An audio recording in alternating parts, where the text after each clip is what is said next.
fans had a big day today when they were refreshing blogs, reading up on the iPad 2. But let's find out why Nintendo matters in Game Break.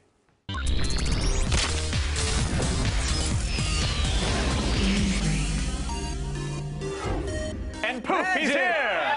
X-Blaze Blair Herta! This isn't a pre-tape either. I was literally not here 5 seconds ago. Yeah. You were holding your own chair off to the side, and then you ran in like a commando. Art department? Fired? What? Okay. All right, moving on. Before we get into Killzone 3, which is what we're going to talk about, the Game Developers Conference is going on. Nintendo had some big announcements today. What did we learn? First thing, Nintendo President Satoru Iwata and Nintendo of America Chief Reggie Fils-Aimé were both rolled out to their press conference. That usually means big announcements. Now you're making up names. What were the announcements? Netflix available on the 3DS this summer. You'll actually be able to stream.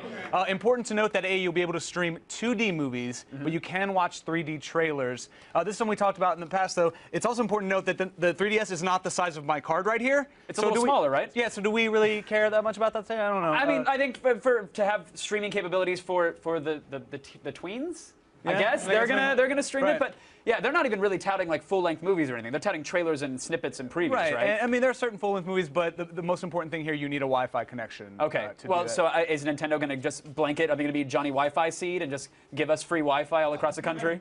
That's an American fable for a new time right there. You're welcome. They've announced a partnership with AT&T. They're going to have 10,000 Wi-Fi spots available around the country, which means 2,000 Starbucks will be working, which will be cool. This is also going to increase their Street Pass and Spot Pass features, which, can allow you to sync and exchange information through the 3DS. And the 3DS eShop and web browser are going to launch with the hotspots in late May. So, they've at least thought this through when they made this announcement. Right. I like that. And they were making a big deal out of the fact, like, look, you don't even need a game cartridge in the system to enjoy it now, which is smart. They're realizing that the system itself can provide entertainment if you have Wi-Fi access. Sure, and for $250, you're going to need to have something a little more than just a game system. Right. All right, now what about new titles?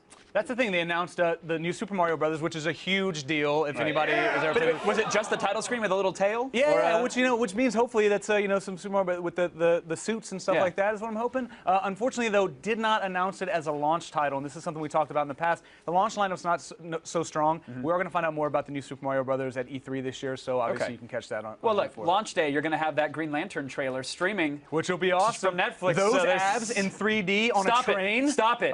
Don't out this entire studio right now. So excited.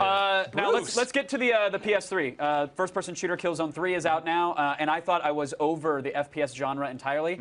I found myself really enjoying it. I really enjoyed it. So this is coming from someone who didn't play Killzone 1 or 2, or hardly played them.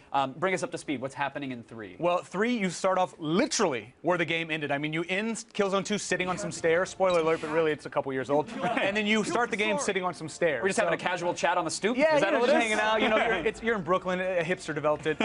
But you're part of the ISA, and you're actually on the Helghast planet. The ships are flying over. You're back in the fight. You're playing from the character from Killzone 2. Okay. The important thing to note, though, is that the controls and the shooting mechanics are drastically improved. Way better. This was the first time I played an FPS on the PS3 that felt right to me. Absolutely, and this is something that, as a PS3 exclusive, this is one of the first times I can actually tell you, if you own a PS3, you must own this game. This is the first-person shooter on the PS3. The controls are incredible. The controls are incredible, and then they offer these other modes, which they're touting, which totally ruin the controls. And I'm talking about the PlayStation Move capabilities, and then is it the sharpshooter? What do they call them? The plastic Nerf attachment? Let's call it that. Let's call it that now. Oh, there.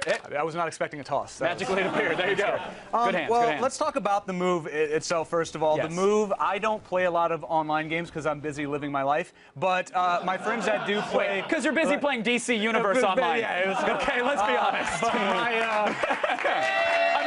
I'm busy living my life as a superhero. Retake this one. Yeah, we're good. 3, that's 2, awkward. So I don't play a lot of online games, but my friends that do play online games, they're telling me that the Move, if you're proficient with the Move on this game, you are absolutely unstoppable. Okay. With multiplayer, I mean, it harkens back to the keyboard mouse days. You're always going to be better with a first-person shooter on a keyboard and a mouse. But the Move controls I found for the single-player experience, this is a game that is essentially one gigantic firefight. I do a lot of steroids, and I cannot hold up this equipment for 6 hours straight. Right? And then if you add this thing to it right here, the sharpshooter is what we're calling it. It's probably the real title. Does it have a name? I don't even know. Sharpshooter sounds good. Sounds great. You attach the Move to it here. Again, you're holding, this is not light, right? This is a heavy piece of equipment. But the things I do like about it, there are certain things in this game. For instance, when you have to zoom in, you click the right stick. If you've ever played a first-person shooter, you're used to the left trigger for that, right? Yep. This actually maps the zoom on different parts of the control, so it makes it easier to map buttons.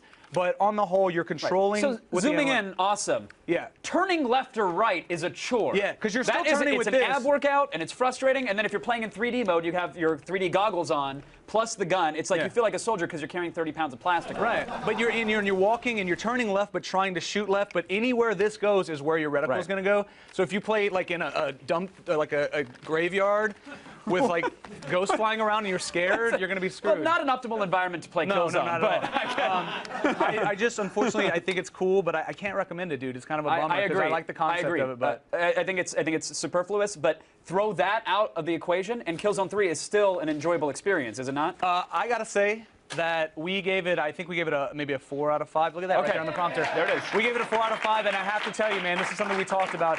I played Bulletstorm right before I played this. Bulletstorm tried to do something different. This is very much your typical first-person shooter. Traditional FPS. It looks so good. The story is great, and the firefights are incredible. I highly recommend this. I agree. We didn't even get to multiplayer, which I actually had a great time with as well, and the co-op was good. So, again, don't worry about the move stuff, a little gimmicky.